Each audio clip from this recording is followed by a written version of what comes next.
السلام علیکم ورحمت الله وبرکاتہ. په دیر کې ډیر غټ ظلم شوی دی چې الته کې په جرګه باندې ډزې شوي دي او د هغه ډزو دوران کې څلور کسان په حق باندې رسیدلی دي او څلوېښت پکې ډیر سخت زخمیان دي. ملګرو دا جرګه په څه خبره روانه وه او اخره ور په دې غټه جرګه باندې دا دومره غټې ډزې چا وکړلي چې دومره کسان پکې زخمیان شو او ډیر کسان پکې شهیدان شو. نو ملګرو کو تاسو ځان د دې ټول معلومات پورا خبرول غواړي نو مهرباني وکړئ. کو تاسو زمونږ چینل کې نوي وئ نو زمونږ د چینل مخه در سره سبسکرایب کړئ او خوا کې ور سره د ټلۍ بټن ووهئ چې تاسو ته زمونږ خبر ډیر زر در رسي. ملګرو دا دردناکه واقعه په دیر کې را پیښه شوې ده چې الته کې د یو دوه کسانو روغه کېدله چې هغو د جایداد په مسله باندې جګړه کړې وه او هغو کم از کم 40 کاله په هغه جایداد باندې دشمني هم کړې وه او په یو بل کې 10 کسان هم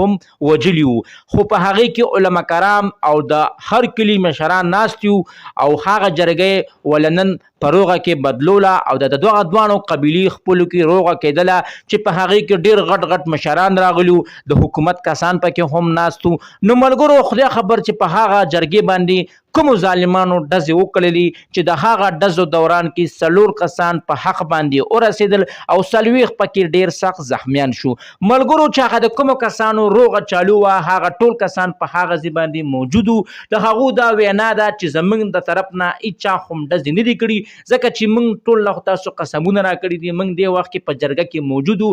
خدای خبر چې د بار نه کوم کسان راغلل چې ډزې وکړي او زموږ دا جرګه هم خرابه کړه او په دې کې نور هم مړي وشول. نو ملګرو ډېر د افسوس مقام دی چې نن سبا یو سړی هم دا نه غواړي چې زموږ د پښتو معاشره کې د امن راشي سکون دی راشي ځکه چې زموږ د پښتو یو د حجرې او یو غټ د مشرانو د شملې د جرګې یو غټ سیستم دی. په هغې باندې ډېر کورونه آباد شو په هغې باندې ډېرې دشمنۍ ختمې شوې.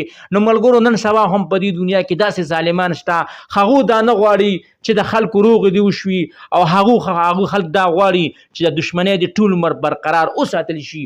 ملګرو چې هغه کومو ظالمانو هم ډزې کړي دي هغو ته ځکه زه مسلمانان نه یم ځکه چې مسلمان هغې ته وي چې یو مسلمان د بل مسلمان روغه کوي او هغه څه ظالمان دي چې هغو اسلحې راواغېستلې او بېګناه خلک یې ووجل او ډېر خلک یې زخمیان کړل. ملګرو الله پاک دې هغه خلک تباه او برباد کړي چې کوم خلک زموږ د خیبر پښتونخوا په دې خاوره باندې امن نه غواړي او هغو دغه غواړي چې پښتانه دي هم په دغه دشمنۍ او په دغه تربورۍ باندې تباه او برباد شي.